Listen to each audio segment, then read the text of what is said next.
बिस्मिल्लाहिर्रहमानिर्रहीम अस्सलाम वालेकुम। जो हमने असिस्टेंट एसपीएससी की प्रिपरेशन की एक सीरीज़ स्टार्ट की है, उसमें आज करंट अफेयर्स का लेक्चर नंबर 2 है।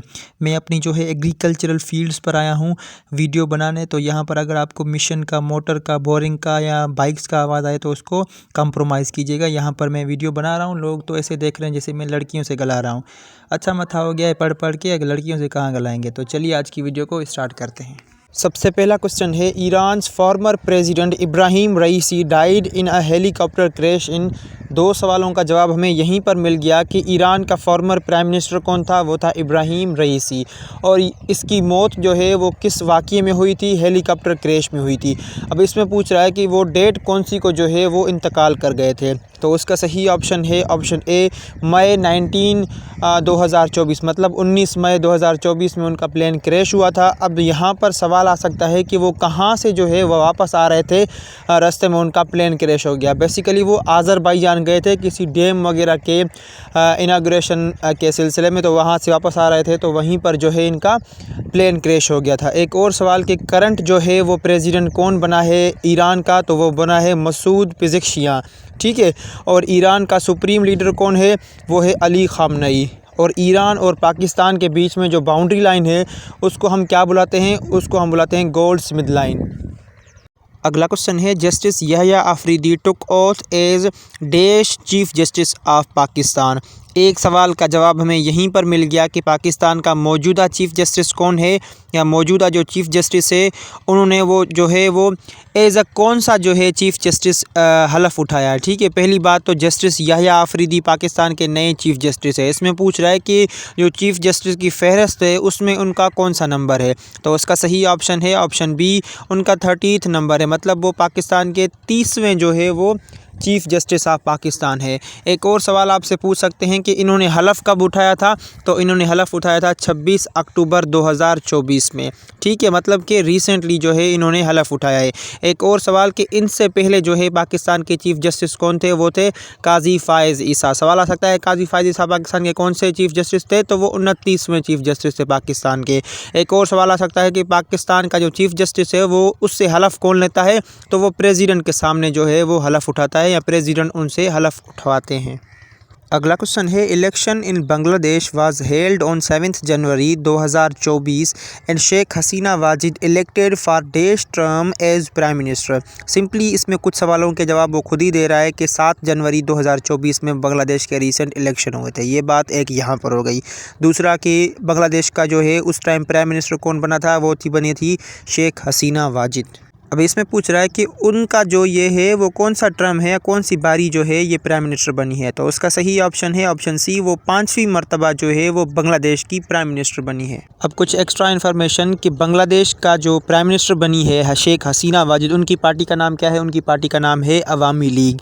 अब अवामी लीग बनाई किसने थी, ये अवामी लीग बनाई थी शेख मुजीबुर रहमान ने। शेख मुजीबुर रहमान आपको सही तरीके से याद होना चाहिए, जिसकी वजह से बांग्लादेश ने आज़ादी हासिल की थी। अब कुछ मज़ीद इन्फॉर्मेशन के बांग्लादेश की आज़ादी का दिन, बांग्लादेश वाले अपने आज़ादी का दिन, इंडिपेंडेंस दिन जो है वो कौन से दिन को मनाते हैं, 26 मार्च जो है वो हर साल अपनी इंडिपेंडेंस डे मनाते हैं। हालांकि हमने तो पढ़ा है हिस्ट्री में कि 16 दिसंबर 1971 को ईस्ट पाकिस्तान हमसे टूटकर अलहदा मुल्क बन गया था, जिसको आज हम बांग्लादेश के नाम से जानते हैं। बेसिकली बांग्लादेशी क्या लोग बोलते हैं, वो बोलते हैं कि 26 मार्च 1971 को हम जो है वो आज़ाद हो गए थे। उसके बाद सिर्फ हमने तहरीक चलाई है, हमने अपनी आज़ादी की लड़ाई लड़ी है कि हमें आज़ाद रहने दिया जाए और हमें आज़ाद मुल्क भी दिया जाए। ठीक है, अब एक और सवाल आपसे पूछा जा सकता है कि पाकिस्तान ने बांग्लादेश को एज अ कंट्री कब एक्सेप्ट किया था। तो पाकिस्तान ने बांग्लादेश को एज अ कंट्री 1974 में एक्सेप्ट किया था, 1974 में। उसकी भी एक वजह है क्योंकि OIC organisation of Islamic cooperation की समिट हो रही थी लाहौर में पाकिस्तान में, जो कि पाकिस्तान होस्ट कर रहा था। उसकी वजह से पाकिस्तान को जो है वो एक्सेप्ट करना पड़ा बांग्लादेश को। एक और सवाल आ सकता है कि रिसेंटली शेख हसीना की गवर्नमेंट को ओवरथ्रो कर दिया गया है या उसके जो है गवर्नमेंट को डिसमिस किया गया है, तो वो कब किया गया था, 5 अगस्त 2024 को जो है हसीना वाजिद जो है वो इस्तीफ़ा उनसे जो है वो फोर्सफुली दिलाया गया, तो वो इस्तीफ़ा देकर इंडिया चली गई, मतलब उनकी जो है वो अब गवर्नमेंट नहीं रही बांग्लादेश में।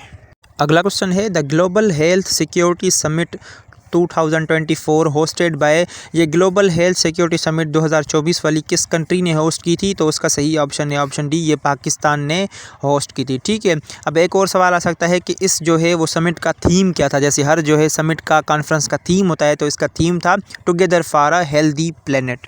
अगला क्वेश्चन है विच political party won the US 2024 presidential election? 2024 5 नवंबर 2024 में फाइनल डे जो था जिसमें US का इलेक्शन हो गया, तो इसमें पूछ रहा है कि वो किस पार्टी ने जीता है। रूलर का नाम नहीं पूछ रहा, सिर्फ पार्टी का नाम पूछ रहा है। तो उसका सही ऑप्शन है ऑप्शन सी, रिपब्लिकन पार्टी ने ये इलेक्शन जीता है। और रिपब्लिकन पार्टी का नुमाइंदा कौन है जिसने ये इलेक्शन जीता है? तो ट्रंप जो है वो जीत कर सामने आए हैं। एक और सवाल आपसे पूछा जा सकता है कि रिपब्लिकन जो पार्टी है उसका इंतखाबी निशान कौन सा है? तो उनका इंतखाबी निशान एलिफेंट है। और दूसरी जो पार्टी होती है डेमोक्रेटिक, उनका इंतखाबी निशान कौन सा है? वो है डोंकी। अब इलेक्टोरल कॉलेज के तहत जो है जो भी पार्टी ज़्यादा इलेक्टोरल कॉलेज उठाएगी तो वो ही जो है US की प्रेसिडेंट बनेगा। ठीक है, तो यहाँ पर क्या होता है, 312 इलेक्टोरल कॉलेज जीतता है ट्रंप और 226 जीतती है कमला हैरिस। ठीक है, तो टोटल इलेक्टोरल कॉलेज कितने होते हैं US में? 538। ठीक है, 538 इलेक्टोरल कॉलेजेस होते हैं टोटल US की कंट्री में। अब ये सवालात यहाँ पर हो गए। कमला हैरिस, यहाँ पर सवाल आ जाए कि बाइडेन की गवर्नमेंट में वाइस प्रेसिडेंट कौन था US का? तो वो कमला हैरिस थी। अगला क्वेश्चन है what is the name of artificial intelligence company of Elon Musk launched in July 2023? Elon Musk ने 2024 में 24 बोल रहा हूँ तो आर्टिफिशियल इंटेलिजेंस कंपनी खोली थी, उसका नाम हमें सिंपली बताना है। ये सवाल बड़ा ही रिपीट हो रहा है एग्जाम्स में, इस वजह से मैंने भी उठा लिया। तो उसका सही ऑप्शन है ऑप्शन सी, XAI। एक्स आपको पता है कि उसने ट्विटर का नाम जो है उसने एक्स रख दिया है, तो यहाँ पर भी खामखा उसको घुसेड़ दिया और AI को जो है वो कंपनी बना दिया एक। अगला क्वेश्चन है corruption perception index report is published annually by. ये एक करप्शन की जो है वो उसका अंदाज़ा लगाया जाता है। परसेप्शन मतलब अंदाज़ा, एक इंडेक्स मतलब एक रिपोर्ट शाया की जाती है कौन सी कंट्री को कितनी पॉइंट्स मिले हैं करप्शन में। खैर, तो इसकी रिपोर्ट एनुअली कौन सा इदारा पब्लिश करता है? उसका सही ऑप्शन है ऑप्शन डी, ट्रांसपेरेंसी इंटरनेशनल इसको पब्लिश करता है, जिसका हेड क्वार्टर जो है वो बर्लिन में है। बर्लिन जो कि जर्मनी का कैपिटल है और इसको बनाया गया था 1993 में। अगला क्वेश्चन है which country on August 30, 2024 had deported 28 Afghan national criminals back to their home country for the first time since Taliban authorities took power in 2021? Simply पूछ रहा है 30 अगस्त 2024 में कौन सी कंट्री ने 28 अफ़गान कौमी जो है वो क्रिमिनल्स उनके अपने कंट्री वापस भेजे थे। जबकि इसमें दूसरे सवाल का जवाब खुद ही बता रहा है कि तालिबान की गवर्नमेंट जो है वो 2021 से चल रही है। ठीक है, तो इसका सही ऑप्शन है ऑप्शन सी, जर्मनी ऐसा कंट्री जिसने नेशनल क्रिमिनल्स 28 अफ़गानी जो है वो डिपोर्ट किए थे। डिपोर्ट मतलब उनके कंट्री उनको डिपोर्ट करना, भेजना। तो कौन सा कंट्री था? जर्मनी। अगला क्वेश्चन है on April 1, 2023 honourable justice dash took oath as first female acting chief justice of Peshawar high court. Simply पूछ रहा है 1 अप्रैल 2023 में जो है पेशावर हाई कोर्ट है उसमें कौन सी खातून ने जो है पहली खातून ने एज एक्टिंग चीफ जस्टिस का हलफ उठाया था? तो उसका सही ऑप्शन है ऑप्शन सी, मुसर्रत हिलाली। अगला क्वेश्चन है first female chief justice of Lahore high court. हमें उसका नाम बताना है कि लाहौर जो हाई कोर्ट है उसमें पहली फ़ीमेल चीफ जस्टिस कौन जो है किसने हलफ उठाया है या कौन बनी है? तो उसका सही ऑप्शन है ऑप्शन डी, आलिया नीलम जो है फर्स्ट फीमेल चीफ जस्टिस है लाहौर हाई कोर्ट की, जिन्होंने हलफ उठाया था 11 जुलाई 2024 में। ठीक है, तो ये थी आज की वीडियो। उम्मीद करता हूँ ये वीडियो आपको पसंद भी आएगी और आपको काम भी आएगी। अगर पसंद आए तो संगत के साथ, दोस्तों के साथ शेयर करें। तो मुझे भी दुआओं में याद रखिए। मिलते हैं अगली वीडियो में, तब तक के लिए अपना बहुत सारा ख्याल रखिए। मुझे दुआओं में याद रखिए। अल्लाह हाफिज़।